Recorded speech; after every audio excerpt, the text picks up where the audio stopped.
The excerpt from The Last Hours that you printed, the Andrea Gibson. Yes. My God. I know. And I came to her really late. I feel like I didn't find her in time for my own, I don't know, learning or something. Anyway, I'm going to read it out because I just read it just now and it's so beautiful. I just got to read it. So everyone, Sally Reid, is it okay to call you Sally rather than S.E. Reid? Is that okay? Absolutely, yeah. Sally posted this little excerpt from Andrea Gibson's excerpt from The Last Hours, and I've just read it and I just want to read it out.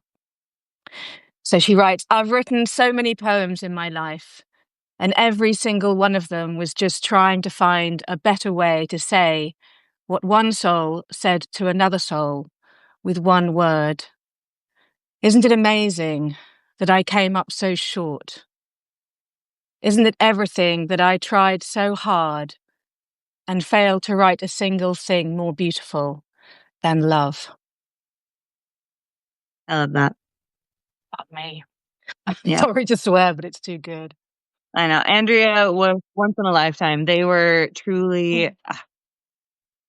I have a lot of feelings about. Yeah, I'm having a lot of feelings right now. You go right ahead. Tell me. Yeah, I think especially as not to get too deep too fast, but as a young straight Christian, in. as a young Christian as well, I was not exposed to a lot of poetry from different people's perspectives, and getting into slam poetry when I did in my early 20s.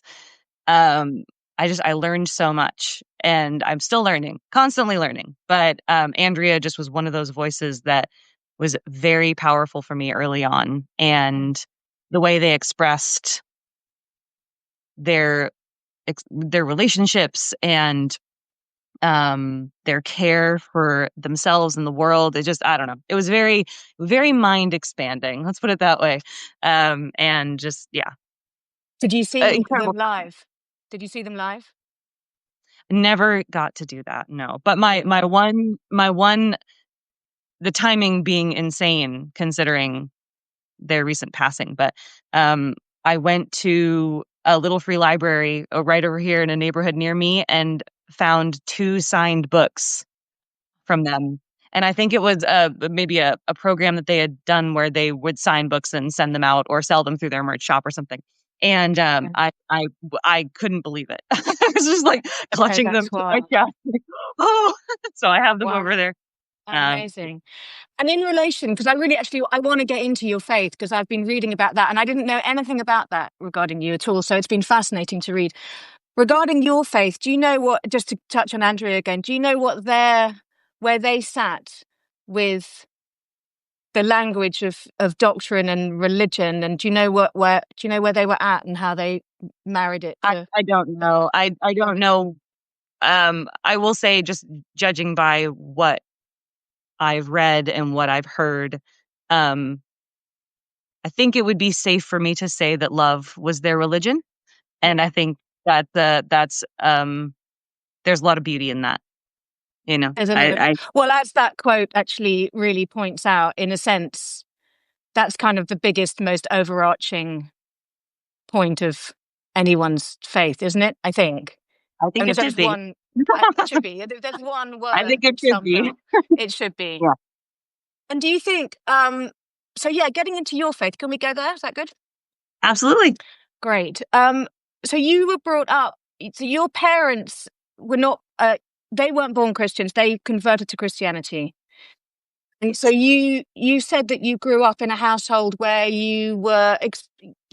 Felt very open toward all kinds of points of view. Like you weren't indoctrinated. Because when you describe, I love how you describe Celtic Christianity. And I was just with my young person in the kitchen, and I was telling them they are them, and I was telling them about you. And I said, oh, they're a Celtic Christian.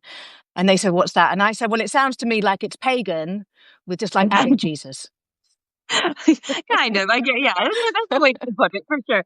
Yeah, I think the funny thing about Celtic Christianity is that it was very much a very old version of Christianity. And without getting too nerdy about the history of it, it was basically kind of there was a crossroads that happened in the Christian faith where it was like, we're either going to put our kind of foundational Christian faith into this UK based place or in Rome. And it was obviously decided to be in Rome, but the Yeah. Celtic Christian faith still continued on. And so a lot of Celtic Christianity is about syncretism between the folk beliefs of the UK, because it's one of the only places where Christianity didn't come in and colonize. It was very much a peaceful thing. A lot of the pagan folks in those days didn't see Christianity as this like terrifying colonizing force. It was like it kind of it they were like, "Oh, I think we can integrate that. Like we can make that work, you know." And so for me, I'm sure there's a spectrum of Celtic Christianity. For me, Jesus very much is the center. I do see myself as a Christian first. But Okay. I don't have any fear around um to me nothing can topple God from his authority. I don't have to be afraid of reading different perspectives, integrating different viewpoints. And I think so much of it can, I don't like the word coexist because I feel like it's been kind of co opted in ways I don't like, but so much of Mm. it can relate to each other. And I don't think there needs to be any fear in our faith. And that's a that's a huge sticking point for me is um, not being afraid of what other people believe. There's no reason to be afraid of that, you know?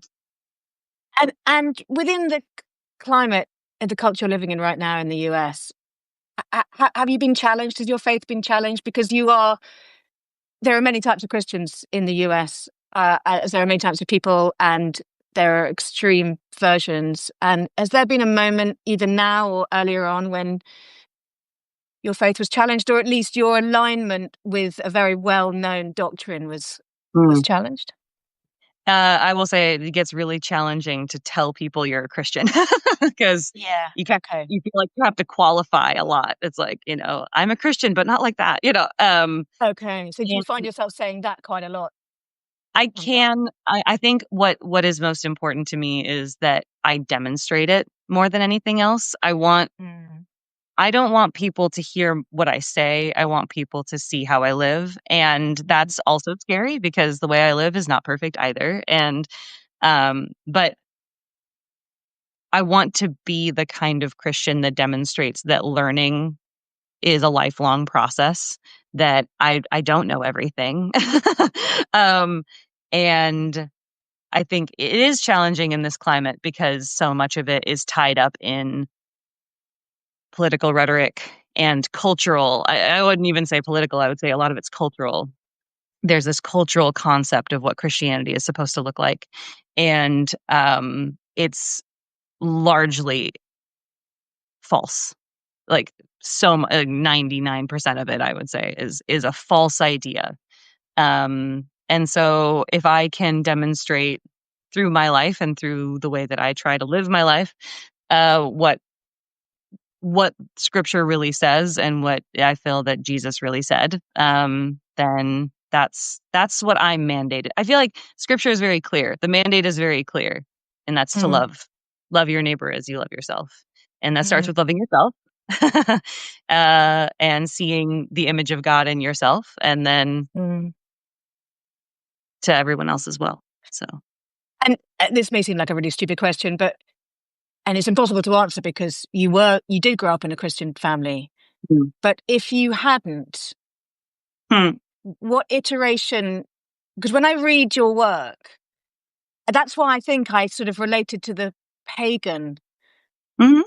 Celtic pagan aspect of that, because it's so interrelated to nature and so interconnected and living in symbiosis and a real awareness of what I call the great blue yonder, that absolute constant communication with nature.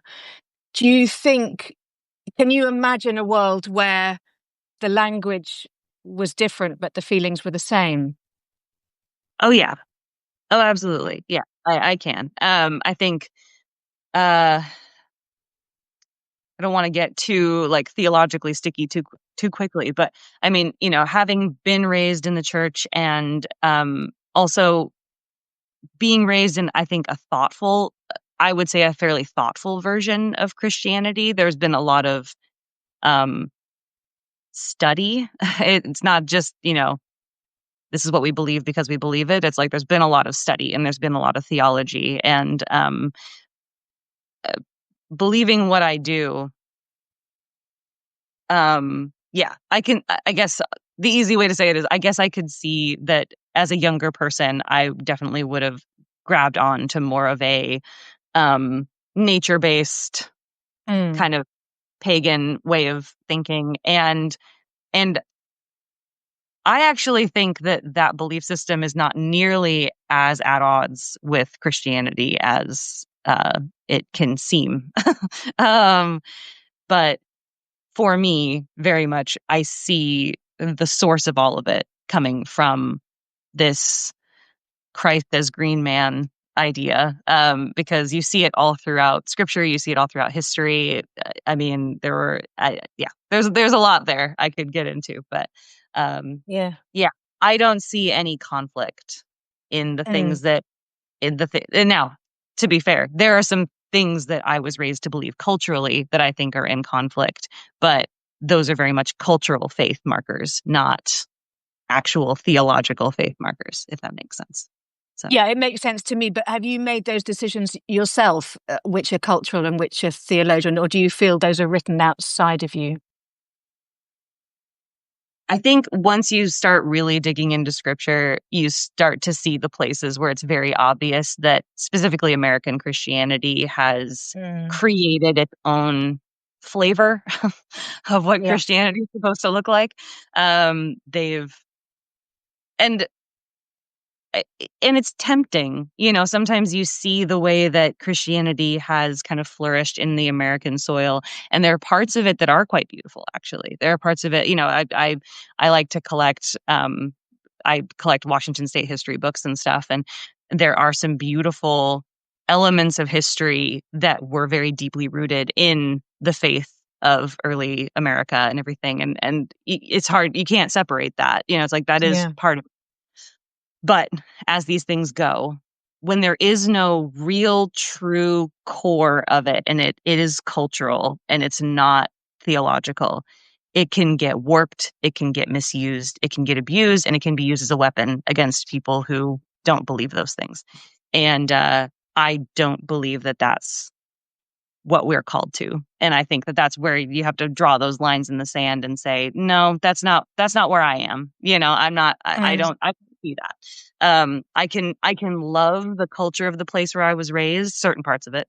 Mm. And I can see beauty in it, but where it starts to conflict with what I know about scripture and what I know about God's character, I have to, I have to say goodbye to that. So.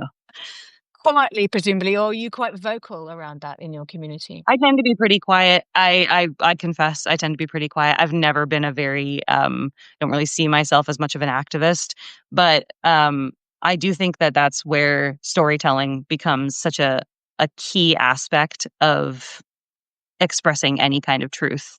Um Storytelling is where we learn about each other, and it's where we connect with each other. And so the more that I can tell stories that I believe align with the things that I believe, the more that people can hopefully connect with me on that level. And even if they don't fully understand where that's coming from, they hopefully will know me and know my heart through the things that I talk about and the stories that I choose to tell and the stories that I choose not to tell. Yeah. There are some stories that even in the middle of them, I realize that they could go differently if I Mm. believe something different about life Mhm. or about reality. I could very easily see this story going more bleak or skewing into more of a despairing kind of look. And it's like, I don't believe in that. So that's not where the story is going to go. And I hope that people will hear that in the telling of it, that's why it's not going there, is because of my belief in hope and in grace.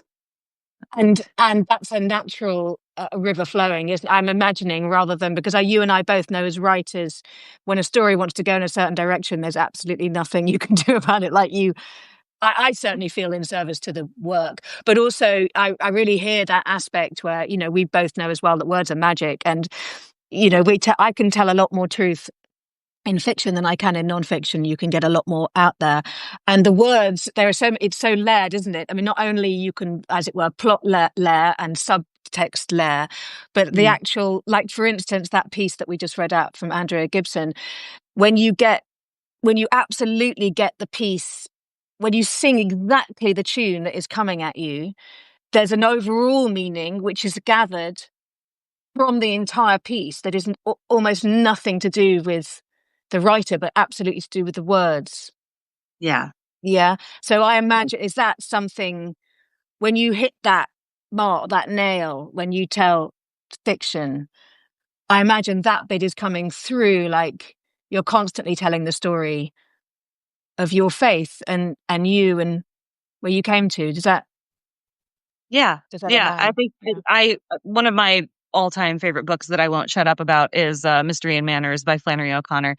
And it's a collection of her essays and some of her speeches that were written down and stuff posthumously. So she didn't put that together during her lifetime, but um, it's a fabulous book, and I highly recommend that anyone read it, whether you feel that you have Christian faith or not, because she was very devoutly Catholic. And something that I love that she talks about so much, she just she didn't have a lot of patience for the way that we tend to kind of see literature. She would kind of she looked at it as being sort of silly and a bit deleterious, actually, that we take so much time to analyze and take apart and separate different aspects of story. She was like, it's supposed to be one living organism. And if you can separate it out into different pieces, then why even tell the story? Like, the point of a story is that it all works together, you know? I love that. And I think that that's something that was very life-changing for me when I first read it, and the way that I like to see my own stories. And I don't always succeed at that, but what I like to see about my own stories and in the writing of it is, um, yeah, that question of, I like to get to the end of a story that I've written and go back and read it and say, if I can pull the message out of this without the rest of the story being part of it, then I need to go back and rewrite. Because Okay. it's not about a message, it's not Yeah. about a one thing. It's supposed to be this organism that didn't exist before, that's its own Mm-hmm. little ecosystem, you know? And Mm-hmm. so, yes, there are messages that I feel I can pull out of my work, and I think that that's true of any piece of work. You know, you should be able to go through and pull out these different pieces, you know? But they wouldn't exist if they weren't all together. Yeah. Um, and yeah, when it comes to my faith, that's what I that's how I think you avoid preachiness, because people talk about Mm. preachiness in Christian Nobody likes writing. that. Right. Yeah. No, nobody likes preachiness. Um, and the way you avoid preachiness is by looking at your own work with that lens and saying, has the message superseded the story? Has the message become the most important part of me telling this story? Or am I just trying to tell a damn good story and hope that people will hear what I'm trying to say through that, you know? Um, yeah, I hope that answers your question. I love that. Yeah, no, I love that. And it's so polar opposite to an awful lot of work which I know I hear gets submitted. I hear stories from various people who have work submitted to them, and often a writer will come along, and what they'll set out to do is that the message is the most important thing, and they want to make some big proclamation about the state of the world or the state of that, and they'll have this enormous, and then somehow hang a story on top of that, and that's like turning a body inside out, isn't it? And I think, as you Yeah. were talking just then, I completely relate to that. To me, they are these living beings. And yes, there's a heart and a liver and a kidney. And yeah, you can pull out those bits and dissect, but none of them are going to work if you pull them apart. They have to. And when you put a body together, you can have a body on a slab with all the bits there, but without that spark that is something completely of its own, it won't exist. And I find meeting the stories that come to me is always kind of riveting. Like I might have some idea, but all that is the story getting me started.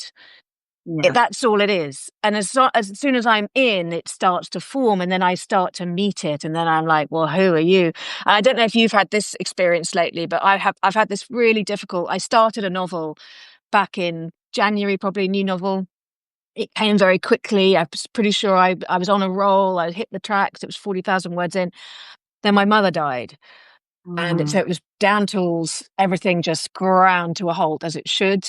And when I went back to the novel, I found, because my brain was all over the shop, I started asking questions of it and pulling it apart, and I broke it. I just broke it. There's no two ways around it.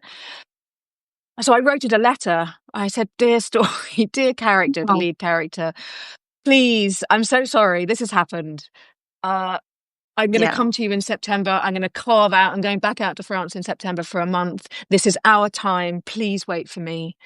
Send me a sign that you've heard me, which she did. Absolutely amazing. Exactly the thing I asked for appeared. It was amazing.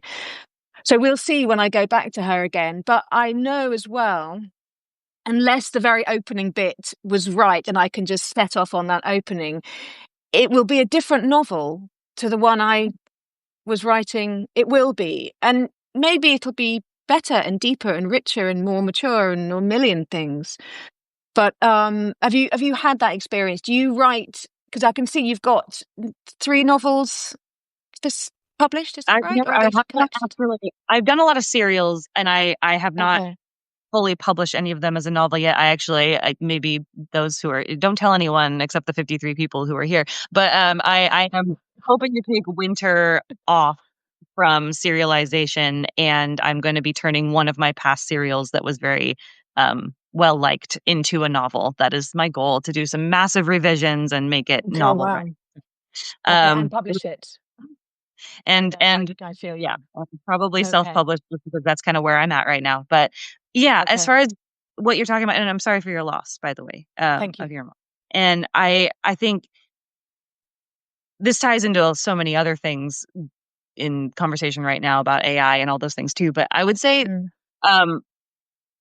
as artists, the process is supposed to change us, like the process of working on something is supposed to, like, we have an effect on it and it has an effect on us. And I have had that. The only story, well, I just had to cut short writing a serial that I'd been working on this summer for other reasons. But the only other story that I haven't finished on Substack, because the accountability of Substack has been insane for my productivity, and I've just been churning stuff out. I wanted to get onto your productivity in a minute, but we'll just park that for now, because I'm like, what? It can be good and bad. It's a bit of a double-edged sword. But I said there's one story that I was working on that I got 2 parts into it, I think 2.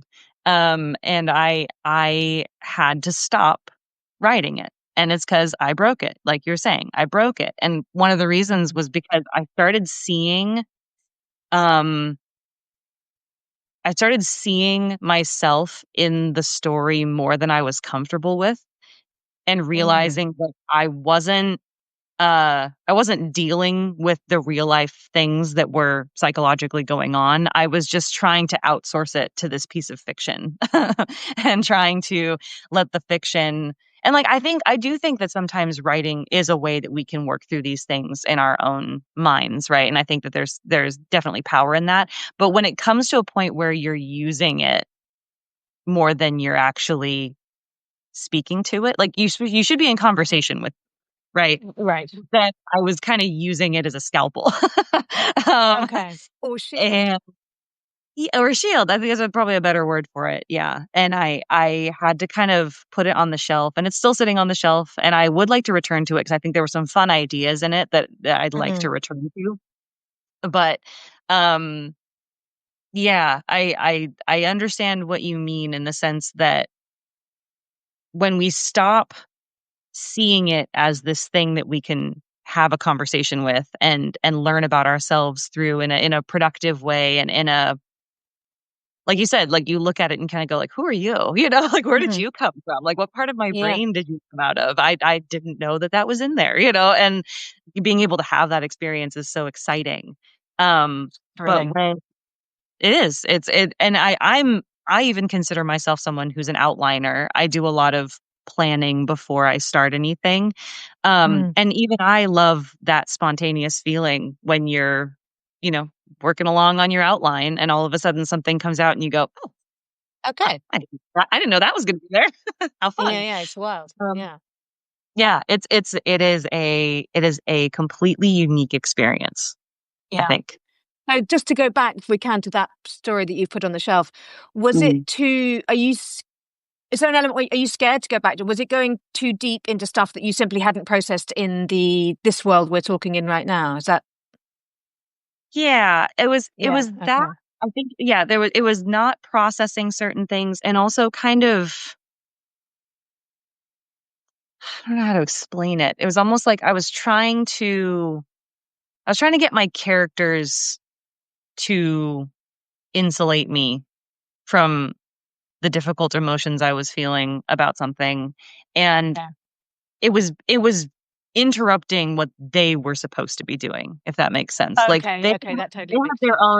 they had their own motivations and their own things going on, and I kept trying to steer them back in this other Yeah. direction. Yeah. Yeah. So, like, No, I've you been know, there. "I want you to help me." Yeah. Like, "I want you to help me Yeah. with the thing I need I'm you to going." behave like this so that I can do Yeah, that. And and then it's what? like Yeah. I kinda had to stop myself and be like, "Sally, this is why you go to therapy. Like, you Yeah. have a therapist. You talk to your therapist. You know, Leave your your characters alone. yeah, your characters are great, but they've got their own stuff to deal with, you know? Got their own life. So, yeah, so I would like to go back to it. I do think Okay. that, like I said, there were some fun things going on. I just think I need to go back to it and allow myself to do a little bit of revision probably and kind of Mhm. reorient where it's supposed to be going and then let it go there instead of this thing I was doing, which was not helpful. Okay. So, And in terms of exploring, story is a way of exploring aspects of ourselves, which mhm. there's an element. I can't remember who it was who said this. It might have been it was either somebody, maybe it was Graham Greene. Anyway, they said you just write the same book over and over and over again. I'm always telling the same story in different guises. Do you feel that you're doing that, or in phases with fiction, or when you look at it as a whole, can you see yourself kind of like you're constantly telling the same, or you're constantly exploring the same themes within yourself? Yeah. Yeah, I Would be do think fair. I think I struggled with that initially because I was a little bit worried that people would get bored, especially when you're posting on Substack and everything's very public. I was like, "Oh, are Yeah. people just gonna be like, oh, there she goes again, writing the same Right. same thing over and over." Um, and some of that is like aesthetic. Like there's sort of a running joke that I'm very specific about like plants in my work. I tend to like, you know, be very specific about the types of plants and what things look like and stuff. It's my passion, so I get really into I that. can see But it's beautiful. but also you're right, like with themes and messages, like yeah, there are certain themes and messages that I think people come to expect from me. And if I didn't do that, it would be untruthful in a way. People would get to the end Mhm. of a Nancy Reid story and be like, "Oh, that didn't go the way I That's kind of a expected messy it Reid to." story. Yeah. Yeah, and again, I struggled with that initially because I was like, "I don't wanna be, like, predictable," you know? But then I realized there's the predictability part is that it's what I truly it's the story I wanna keep telling, is Yeah. these stories that you know, even stories of mine that don't end nicely, because I do write some horror that, you know, doesn't end particularly pleasant, um, I still want it to be satisfying. I believe Yeah. very much in a satisfying story, and so yeah, I think, you know, I used to be worried about that, and now I just go, "You know, that's, like that's part of what I like about being a writer and being able to share my writing with people is that like Mhm. they can trust me, I guess is what I'm trying to say. Right. They can trust Yeah, me yeah. that I'm not gonna skew into a weird area and it will feel false. I think it would feel false if I did Yeah. that, you know? It would feel trying. And actually, I think predictability is totally underrated in that sense. You know, that's Yeah, what we come to you for you, and people come to me for me. And I mean, I recently, very much on this theme, I recently kind of submitted to who I am as a writer and what I write. I've noticed again and again with various artists that the stuff that they were really successful at, they kind of slightly poo-pooed a little bit, sidelined, because they found it relatively easy and they were always leaping for something that was difficult, that wasn't, you know, that didn't come naturally to them. And I yeah, was doing exactly the same thing. And I realized recently what I am is I write kitchen dramas. I write domestic setting dramas. That's what I do, you know, and I yeah, can cite a million brilliant writers who do exactly that, who I love and admire deeply, you know, particularly kind of mid 20th century women like, um, oh God, see, every single one has left my head now at of the course, yeah. moment. I want to cite one. Elizabeth Taylor, for instance. Yeah, And I sort of was like, okay, just that's what you do. So I don't know why I was sort of slightly um, relegating it in my own mind, you know, wanting to be some other sort of writer, when actually so many writers I admire do exactly that. So I was sort of, I was falling for my own denigration, really, which was a crazy thing. So I just recently, I was just like, no, that is what I do. So this next, not the novel that I broke and I'm going to go back to in September, I'm I'm going to go full like into it. You know, that is what I write and see what happens, because that is my natural place. So I think in those terms, predictability, and I noticed it as well. I read something of yours in the diary. What's it called? The diary bit of your Substack. It's called the parables. oh, Wild The Parables, yeah, my more right. kind of spiritual, yeah, yeah. Yeah, which I love. I've been reading and loving all day, all morning. Um, and there's one bit where you say, "Oh, is anyone going to want to read about my like boring life?" Yes, is the answer. Yes, because it's that insight. And I know I have this. Like I write the obsessive diary, and I always think, really? I mean, I'm always on the brink of not writing it because I think surely nobody. I mean, you know. But whenever I'm right on the brink, somebody will message me and say, "I just really love dipping into your world every morning." And I'm like, okay. And so I think I find the same of yours. Like, and these are all the Substack, all the friends I've made on Substack. I've come to them through the kind of personal, quiet, personal, very detailed essays about their own life that they think no one is going to care about, because people are fascinating, aren't they? Every single, to Yeah, me, that's everyone is their uniqueness, and predictability in that sense, like that familiarity makes them completely yeah. fascinating. So I keep doing it, Oh, please. thank you. It's funny that you say that because the Wilder Parables was actually my Yes, I first. realized that. Right. Yeah, and Tell. it's funny because it's always been the slower growing, it's always been the, you know, it has less subscribers and stuff, and you know what, though? I find it very precious. It's very precious to me because it's where I started with all this on Substack, and, I also think I've gone through all these iterations. So I started in February 2022, so it's, you know, Yeah. it's a few years The old same now. as me. Yeah. Um, and I went through all these iterations with it where I kept trying to find a new thing to do with it, you know, and you'll kind of see over even the past year on the Wilder Parables, if you go back through the posts, changing up the formatting, changing up all these different things. And finally I was just getting so frustrated. And I ended up reaching out to a dear friend of mine who I met on Instagram back when the Wilder Parables was just on Instagram. And I asked her, I was like, I'm not trying to put pressure on you with this, but can you just tell me, like, is there something about the Wilder Parables that you feel I've done well that you think should be what I should do? You know, and she was so sweet. And she was just like, I think you just need to go back to what you were doing when you started The because beginning. Yeah. that's when it was best, was when it just was you, weekly posts, just being relatable, just being honest about your life. She said, that's the parts I always liked. And I was like, Yeah. oh, Yeah, that's Okay. yeah, that's the And big like headline news, isn't it? Actually, we just like you with no yeah, frills, just literally you. it doesn't have to be this like novelty. I think we tend to really reach for novelty and for the next Mm. big thing. I Mm. think about this a lot. I don't know. I have this fascination with kind of a pet fascination with um people all across the artistic world who've made it big and the way that they handle their success. I just think I find that very fascinating, both positively and negatively, right?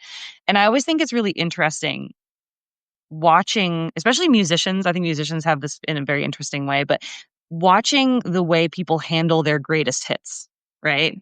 Um, I once saw Bob Dylan live, um, and he was amazing, but it was so interesting how he was able to balance his greatest hits because he's Bob Dylan. Like, Yeah, you got to play the greatest hits, man. I you mean, I'm gotta play sorry. the greatest hits. That's what people are here for, the greatest hits. Versus I think he had just had a new album out. This was several years ago. This is a long time ago. But he had just had a new album out. And so he wanted to play probably the one or two singles from the new album that he was really proud of.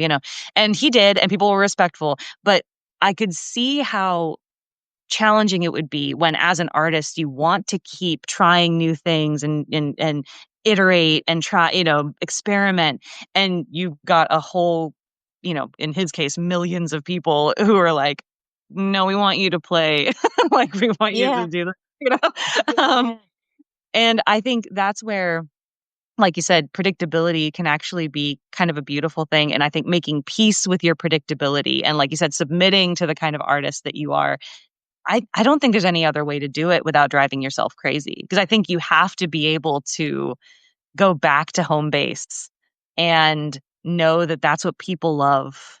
And yet, sure, like, and do the experimenting and do the iteration. I don't think there's anything wrong with that, but not getting upset if that's not the thing that you end up being comfortable with and known for. It's like it's okay for you to also have your greatest hits and have the things that and maybe that's what you know is supposed to mean. I don't know. I You think know? I so. don't think Yeah, it is. yeah. I think, yeah, yeah. I think actually it makes me think. I know Neil Young. I think it was Neil Young headlined Glastonbury this year, and a friend of Mm, mine was there in the crowd, and she said he did exactly that. He played his yeah. goddamn greatest hits because that's what people. And it may be frustrating to him, and it may be annoying, but he was gracious in that. Mhm. Of course they want this. Yeah. And I think as well, there's an aspect because those bits, like what I write naturally, kitchen dramas, and I'd even like that phrase, but I've never found a better phrase. Domestic, I don't know what the hell, domestic literary fiction, whatever it is. But Yeah, yeah. because it's my natural place, I naturally find myself there. It doesn't come with like, of course there's effort, but it doesn't come with huge effort. It comes with a kind of like, this is my natural place. And Mm, so I don't set as much store by it than I do something which is a little bit more testing and difficult and I don't know, a little bit further out to the edges. mm, And so then when people love it, I think there's an aspect where there's a tendency to not respect the people who love the stuff that you find relatively simple. And then yeah. that's the bit that great artists fall into. I always think it with Radiohead. I mean, God knows they're tired of playing Creep, but we love it. So can you just play it? We love It's- it. right? You know what I mean? It's like, so that bit, I think, respecting that in an audience, because, yeah, you created something beautiful. And also, I think there's a forgetting, like, my God, we're lucky to be artists and to Yeah. have the privilege of having even one piece of output that is as Yeah. brilliant as something like Creep or whatever it is. I mean, don't forget for a minute what a miracle that is. So I think there's that Well, bit I can get a little bit, I don't know, blasé is the wrong word, but you know what I mean? It's like, come on. yeah. Well, I think This of is a, I saw an interview once with, I think it was Noel Gallagher. I always get his name wrong, but of Oasis, yeah, and yeah, he was talking about Champagne Supernova, yeah, which, yeah, it's a massive Oasis hit, massive. right? It actually is genuinely my favorite Oasis song. So, Yeah. but it's funny. He was talking about how the lyrics of Champagne Supernova are nonsense. Like they don't actually Yeah. mean it. He just came up with, very talking Yeah. heads of him. He came up with Yeah. just random words to go with it. Sounds that made the, yeah. And so many people have written to him over the years or spoken to him about how meaningful they find Mm. this song because they find all this meaning in it that he didn't intend.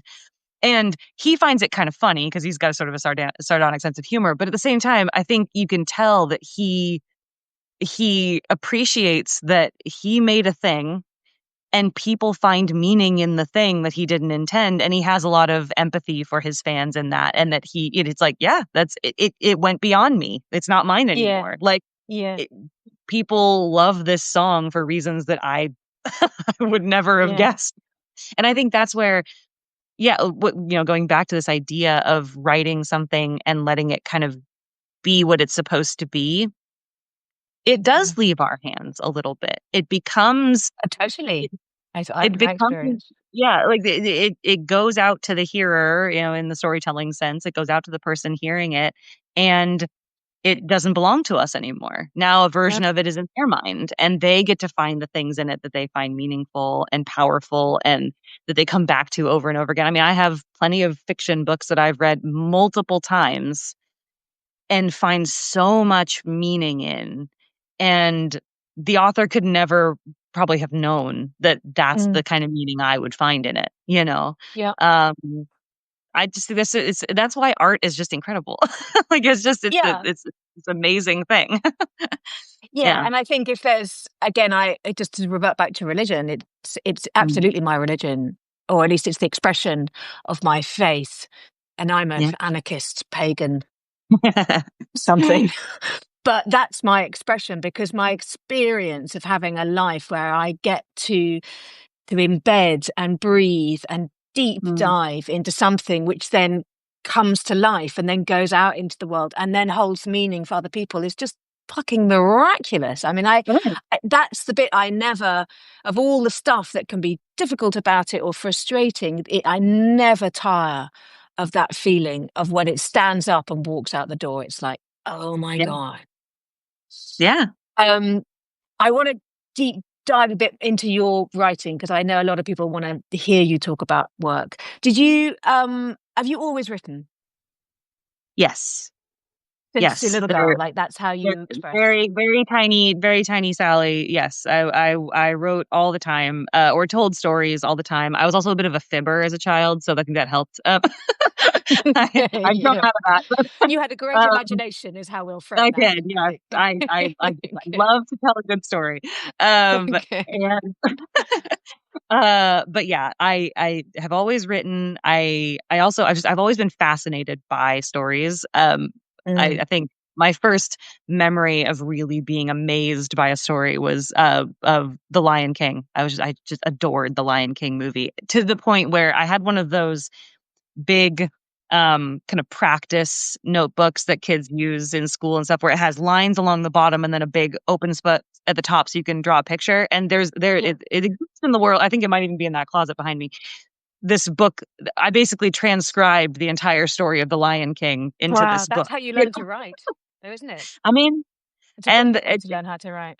it's imitation, right? Like It's that's how we learn. imitation. That's how we And learn. Right. um and yeah, ever since I was a kid, and um very I was a very private writer, though. I my hard drive was littered with uncompleted things, and I think a lot of it just was because I would reach a certain stage with a story and just think like, I don't know what I'm going to do with this when I'm done with it. Like I don't Yeah. know what to do with Yeah. it. Like I'm just going to have it, I guess. um You didn't yeah. at that point that readers complete the work, in what we've No, just been saying. They literally, that's why anybody listening, if you kind of like, what's the point of publishing? That's the point of publishing that's the point of because publishing. readers complete the piece of work. That's what they do.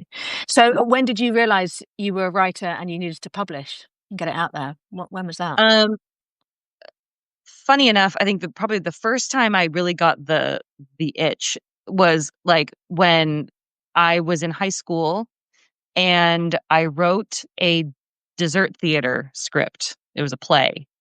Um, for our theater program to perform, and they performed it, and I cannot explain what it feels like to be standing backstage and hearing actors saying your words and audiences laughing at all the right moments and all these things. And I was just like, "Oh, this I could get addicted to this." Yeah. I could absolutely. Oh, wow. I Wow. loved How it. old were And you? How old were you? it was my senior year, so I was 17, Mhm. probably 17. Uh, I was in love with the whole feeling of that. And I think that's where I've always maintained that even though I love writing, I see myself as a storyteller first. I have Okay. things in my brain that I want you to see, and so I'm going to find whatever medium I can find to make you see the things I'm seeing because 'cause they're so cool and I want you to see them too, you know? And so, it could have kinda gone either way, I think, when I was younger about what I dabbled a little bit in visual art, and I dabbled a little bit in here and there and Okay. all these things, and writing just ended up being the thing that, I I enjoyed the most and that I wanted to learn the craft of the most, you Mhm. know? Art, I still enjoy. I like to sketch and doodle and all these things, but I just didn't have the desire to really apply myself to learning art, really. You know, Yeah. it's like versus writing, which parts of it maybe came easy to me, and then the rest of it was just a desire to learn it and a Okay. desire to keep growing in it, you know?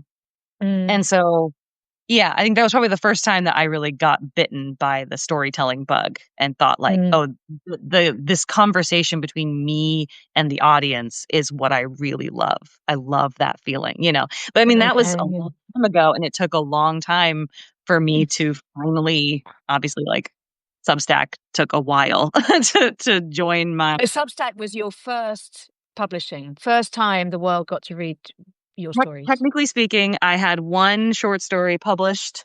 I'll go ahead and plug it because this is they're a great publisher, but Mysterion Online. Great. They are a speculative fiction small press, and they mostly publish online, and they're great. I've loved Mm. working with them. But that was my Mhm. first short story I ever got published, and Okay.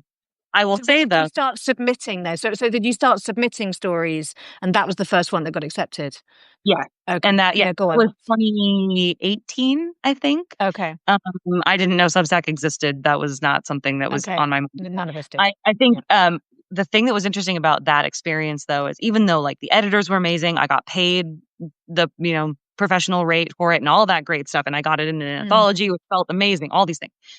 The Mm. one thing that was missing, and I'm not complaining, but the one thing that was missing was I didn't have any sense that anyone read it, you know? Yeah. I didn't Okay. feel that because the comments on the website, I didn't know how big the audience was, all these things, and so I just kinda was like, "Oh, I did this thing, and here it is, it's out in the world, and that feels so good,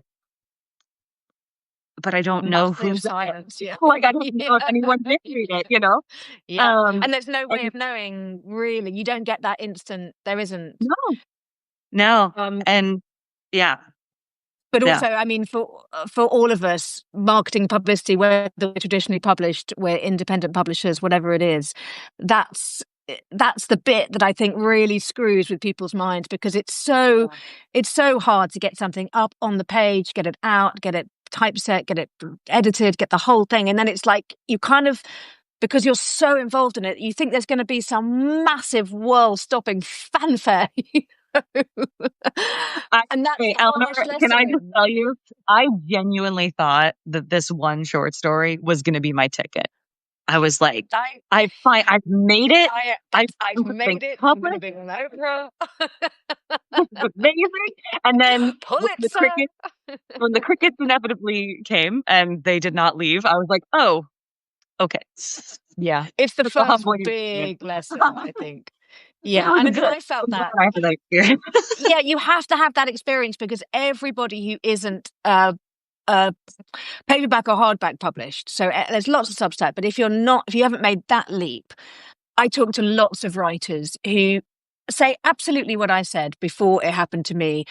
You do, and maybe that's an important part of it. That that sort of very beautiful delusion that somehow, Yeah. and of course there are these sort of, they're not really overnight successes. Anybody that makes it really big, if you actually look, there's probably about 7 books in, or there'll be Right. some, do you know what I mean? It doesn't really, nobody just publishes something and it just goes pom pom pom, Mm. but Yeah. it's a super important lesson to learn.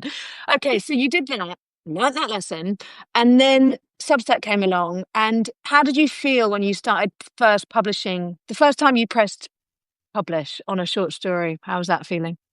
Well, and that, I mean, that was interesting too because I didn't start writing fiction on Substack. I started with nonfiction, and it felt just Right. kind of like an extension of what I was already doing initially. And so that, and I'd blogged before that too. So I Substack just felt like another blog, and Sure.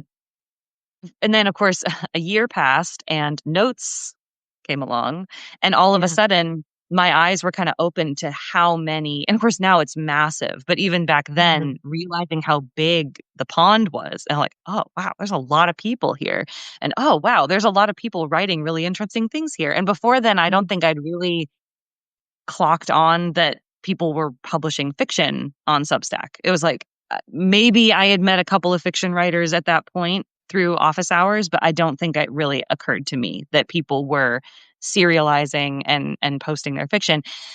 And so Tailbones just came about because I thought, I've got all these stories. I had just finished a story that I had shopped around to like 5 different online publishers. Mysterion wasn't able to take it. There were like a couple of others that I tried. And I was just feeling kind of down about that. It was like my sophomore effort and it just wasn't nothing. And I really liked the story. I was like, I really like this story. And I feel like there's an Yeah. audience for it. I just don't, I just, it's, I'm not finding it. So I started Tailbones partially because I was just like, I just want a place to put this stuff. Like Yeah. I'm writing it, so where should it go? So Yeah. I published that first short story in June of 2023. Um, and it was just like the dessert theater thing. It was just like that feeling of Mm. like, I put something out, people are reading it, people are liking it. I had people finding meaning in it that I did not anticipate. And that story was called A Thing Must Be Loved. And it's still one of my favorites, personal favorites, just because of what it means to me. But Brilliant. it's a horror story with a bit of a twist, and it will be coming out in a collection this fall. Actually, I'm putting it in Great. with a bunch of other stories, but Fantastic. it just it was, again, just intoxicating, that Yeah. feeling of I have published something and people are reading it, and Yeah. that there is, I don't know if it's bad to admit that I'm addicted to that feeling, but I really am. Admit And away. So am feels I. so There's no good. question. Yeah, no question. Um, I mean, I think that is the ultimate gift that keeps on giving with Substack. And that was certainly my experience. I was completely on my knees when I came to Substack. I'd had 3 novels fail at submission. And I was like, maybe I can't write. And so then I serialized one of them there. And exactly that feeling. yeah, People started reading it. They started loving it. They started talking to me about it. And I was just, oh my God, it's okay. I wasn't totally mad. yeah, It's all right. And that yeah, relationship and connection with readers. I did notice, Sally, yours was definitely one of the 8Q when yours came out. I was at, because I didn't really know much about you then. I'd just seen you around. And I thought, oh, she'll be interesting, and asked you, and then you stepped up. The love for you was just like, uh, I mean, it was extraordinary. I'd never, to that point, I'd never seen anything like it. Like, I had no idea the community that you'd built up around you just through being you. I mean, I think that you're like you're a beacon of light, and people absolutely, they love you for all the right reasons. And it was so thank you. beautiful to see. Yeah, I amazing. think I've been very humbled and I'm very grateful. I always sign off my housekeeping posts, "Your grateful storyteller, S.E. Reid," because I'm sure to some people it might seem cliche, but I genuinely have nothing but gratitude for the way that this journey has transpired, and the people who've chosen to jump on the train, and even the people who choose that that's not what they're into. That's okay too. Like, Substack has changed my life. It just has, Yeah. in Yeah, so yeah, many me ways. too. And I I feel that my way of giving back to that is just to do my best to be as supportive and as encouraging as I possibly can. And because I really do, I believe in us as a Mhm. platform, and Me especially as the too. fiction writers. I think there's so much good fiction on Substack, and um, it's incredible. Like it is, it's actually genuinely dizzying how much Yeah. amazing fiction there is I was here, and looking at people, your news, I can't remember what your newspaper yeah, is called. I had no idea there was so yeah. much being published on And the Substack. thing is, It's dizzying. that's people finding And it me and able you go to you, yeah. yeah, I mean, there's so many. I'm constantly, the algorithm is starting to finally kind of giving me glimpses into these different silos of groups who have been operating kind of on their own and going like, "Oh, I wonder if there's any other fiction here." And it's Anyone like, else out there? yeah, It's like, I know there Kristen is. Malone does a lot, and I know Erica Drayton does a Yeah, lot. Yeah, and these pods are kind of slowly kind of finding each other in the enormous ocean. Yeah, it's staggering, but yeah, I mean, that's what really came across. What you do, there's nothing transactional about your presence on Substack. That's the beauty of it for me. It just feels like there you are, and that's what was reflected in those 8Q, that in the response to your 8Q, and since then, of course, I've been watching and looking, and like the love that there is there for you is a genuine response to your genuine presence of support, and the amount that you do on your various sections is my first question was going to be like an hour ago, how do you do that? How do you do it? What's the like? And it's beautifully arranged, and what is going on, Sally? Are there three of you? I mean, part of it is I'm a freelancer. I work from home, and I have a lot of time on my hands, so that is part of Okay. it. And I also I do like to make sure that I point that out whenever I talk about this stuff. That like Okay. I see that there are two sides, and the percentage of what sides they are kind of fluctuates. But there are two sides to my growth on Substack. There's hard work, which I'm not going to discount. I do believe I've worked pretty hard, but also I can't discount that I've been the recipient of some very fortuitous timing, and Mm. also just as far as joining a unit and being getting to see the way other people use the platform and decide what I like and what I don't like, and kind of creating my own version of what I want to see there. And also, I mean, I feel like in the first week of 2024, Substack very, very generously made Tailbones one of the featured newsletters. And I got a very, very large spike of growth from that. Yeah. Now, to be fair, not all of them stuck around when they realized that I write fiction, but um, but I did get a bit of a spike there. And I think the Yeah. way I see all of that is I have been given a megaphone. Like someone Mm. handed me this megaphone that I didn't necessarily earn. Like I think I've earned some of it from the work I've done, but I didn't earn all of that. And I now have a relatively to my life as a writer, a largish platform of people Mm. who see my words, and to me, what's the point of being handed that megaphone if you're not going to spread that around a little bit Yeah. and use it in a way that lifts other people up? Because a lot of time, just like for me, it just takes having someone see that you're even working, someone see that you're even writing. Because that's the hardest part a lot of the time, is just getting your work in front of interested eyeballs. And so if Yeah. that's why Tailstack News, the entire conceit behind Tailstack News for me is just tell me what your news is. I'm just going to blast it out to all the people who see me, and hey, you might find some people who enjoy Yeah. what you're doing. And Yeah. I just feel like that's the responsibility and also the honor that's been given to me by this megaphone that Substack has handed me. Yeah, So that's yeah, quite rightly, and I feel exactly the same way. There's room for all. There's no. So I'm deeply embedded and love the community and what we're building. Substack has completely changed my world as well. And yeah, there's no limit. There's room for everybody. There's no limit to it. To me, it seems like and No. lifting other people up around me and showcasing them and giving them a voice and yeah, helping them be seen and all of that kind of stuff is like, why not?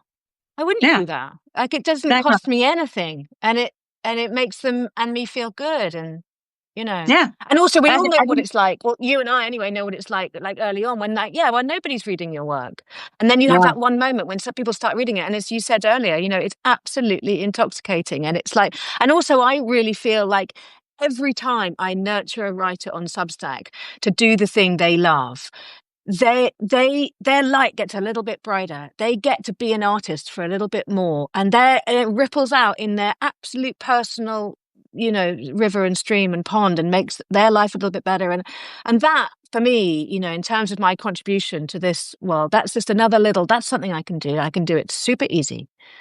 Yeah. You know. Yeah. And I think that's, yeah, it, every time we support each other, because I think I know where the fear comes from. There's this fear that if we, you know, if there's too many people, then like, oh, it dilute, right? They're like, well, it's gonna dilute it. And it's like, Mm. it's actually It's not not true. true. It's never It's not been true. true. Um, and the more that we support each other, the more likely it is. Like, that's why I feel very strongly about this, even as an editor, because I do some freelance editing as well. You And do it's as like, well. Yeah. I I I receive, you know, pieces that maybe need some work or whatever, and that's why I'm here. That's what I'm doing. Mm. But it's like Yeah. that's part of the joy of it for me is like I can tell that you have a story that you want to tell. And my job is to help you tell it the best way that you can possibly tell it and the way that the story that you're actually telling, right? It's not about me deciding whether your story fits some kind of standard or whether it's the way I would tell it. That's not the point. The Mm. point is I want your voice to come through. I want your story to come through. And so I Mm. think that's the way it is even on Substack, just in general, is that Mm. we all have these stories we're trying to tell. We all have these truths we're trying to tell. And maybe if especially for beginners who are still kind of early in their writing journey, they're not really sure how to do that yet. And it's like, yeah, but the more that people read it, the more you're going to learn how to best and most effectively. That doesn't happen in a vacuum, you know. Mm. You kind of need to have that feedback, and it's good. It's a good thing. I think people get scared, obviously, to get feedback Mm. on their work, but feedback is data. It is. It's Mm. not I don't think feedback is critique so much as it's data. If you've got multiple people telling you the same thing about your piece of work, you should start thinking about that and going, "Okay, so what Maybe part of that's a that thing. is." Yeah. Yeah, like, maybe that's something I should be looking into. Versus if you've got one person who has kind of a one opinion about your work, it's like, "Okay, well, that's I'll log that for later." You know, like, I'll Yeah, think yeah, about yeah, that. yeah. Um, I use the three crit, you know, rule. If it comes at me three times, the same thing comes at me three times, I better look at it. yeah, like, You know. that's But also clearly a there's an problem. element, I think, for emerging writers as well. That's what's so useful about Substack, and I really encourage people to do this, is to just post it, because that slightly pressurized atmosphere of putting something out live and getting that feedback does exactly what you're saying. It will teach them to do it Yeah, better again. And also with that person, that story has chosen them. Of all yeah, the people in the world, it's chosen them. And yeah. so like that's special to me. Like if I can help somebody bring that out into the world, then I'm doing that's them and the story. It's like, you know, I the have world's a better place. I see this expressed a lot, and I've even expressed this myself, so I'm not saying this isn't something I've struggled with too, but I see it expressed a Mm. lot, this idea that like, "Oh, I've had this story idea, but I don't think I'm good enough to write it yet." You know, I don't Mm. think I'm a good enough writer to really do it justice, is what people say, right? And I have gone back and forth on this a lot, but I think where I finally landed with it is I see so much of writing is a relationship, and when you get a new idea, um, it very much feels like infatuation, right? And you don't see any of the difficult parts of that relationship yet. You just see the shiny, you just see the sexy. You're like, "Ooh, I want to work on this I because this is so love you. fun," you know? And it's when you really get into the weeds of the relationship with this idea that you start seeing the flaws and you start seeing the pimples and you start seeing the parts that you're like, "Ooh, I don't think I like that very much. And, ooh, I wish you weren't like that. Or, or I see my own flaws mirrored in Mm. this idea and I go, ooh, And I I don't don't like want that them very much. seen. Yeah. And Yeah. for me, in the end, the point is if the idea matters that much to you, then it's a relationship worth cultivating. It's a relationship worth learning in the relationship, right? You don't learn about relationships by looking at them from the outside. You learn in Mm. them and you Mm. deal with the difficulties in them. and Mm. and yeah, sure, there are some relationships that you'll get to a certain point and go, this isn't working, right? Not so And you maybe much. shelve it for later, or but you've learned. If the goal is to Mm. learn, then you're never going to fail. Like Yeah. that's something I feel very very strongly about. If the goal is to learn, you're absolutely never going to fail anything. Yeah. And that has been a huge Mm. cure for my own perfectionism. Is it's like, Yeah. well, what did I learn? I learned a lot, so Yeah. no So failure here. good. I don't have to worry about Yeah, that. and I think again that's why me and Simon, I think he's probably listening, disagree on this, but I know I understand why he does it. But I always encourage people to finish the damn book before they Yeah. start serializing, because I find Oh, if you don't finish that shitty first draft, when you start seeing the pimples and the fact that they snore and you don't like the movie that's their favorite and all the stuff where you like, oh, I'm not sure about this person, that you'll break it there and then, and you won't have that kind of year long or whatever the allegory is, of it, where you can start to kind of work on it. And also to go from honeymoon period to honeymoon period to honeymoon period is not it's not that does not build deep relationships. That's just honeymoon periods. well, and And you don't you get start another. realizing that what you love is the affectionate phase. What Yeah, you love you're right. is the infatuation, and Mm. and it's easy to love ideas. I get that, where Mm. it's like I'll have a really You have cool to idea. start And I'm like, there. You have to fall in yeah, of love course, with it, don't you? you You gotta love have to start ideas. there. Yeah. But an idea does not a complete story make, and so No. there is going to have to be work, Yeah. and dare I say commitment. Like you do Mm. actually have to commit when you've decided Mm. that an idea is worth your time, and Yeah. commitment's hard in Yeah. relationships and in storytelling. So Yeah. yeah, yeah, I know I found that when I'm near the end of a book and I get kind of material when I'm at like seventh draft or something, you know what I mean? I've read it out loud 3 times and I really know it. And I'm just fine tuning, and that kind of material fatigue. It's like, oh, really, But that last bit, because though again, I mean that the to parallel it with human relationship is so perfect, because it is to me, it's absolutely a relationship with a being. They might be in word form, but when they're on the page, they're actually standing up in front of me, and I'm in the room, and I'm with those. Um, we've gone over time. It's 5 past 5 in English time. okay. I The dog always is try and trying to stick get to an close. hour. They're doing good.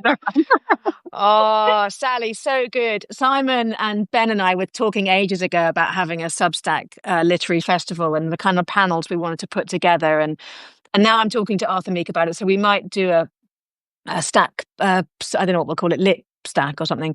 But one of the things we really want to do is put like different writers like me, you're speculative fiction, I'm literary fiction, on the same panel, and that, because there's so much more I want to talk to you about, just the whole kind of craft and art of it. I But we've would gone love over it. time. I'll yap anytime. Great, good, because fantastic, so lovely. I can't believe we've never spoken before, but I've loved you from afar. Now I love you looking straight at you. Same. Um, it's been really super great. My love to your garden. Thank My you. love to all the beauty there. And and everybody, let's thank Sally Reid for everything you do on Substack. You are an amazing, fantastic support. If anybody listening has got work that they want to showcase and advertise, get a hold of Sally. You can go to her site, and you will see Yeah. various. You can DM me, you can You could email me, you DM can do all kinds her. of There are a ways. million Yeah. things that she will do for you. All right. Loads of love. See you. Bye, everybody. Thank you. Thanks, everyone. Bye.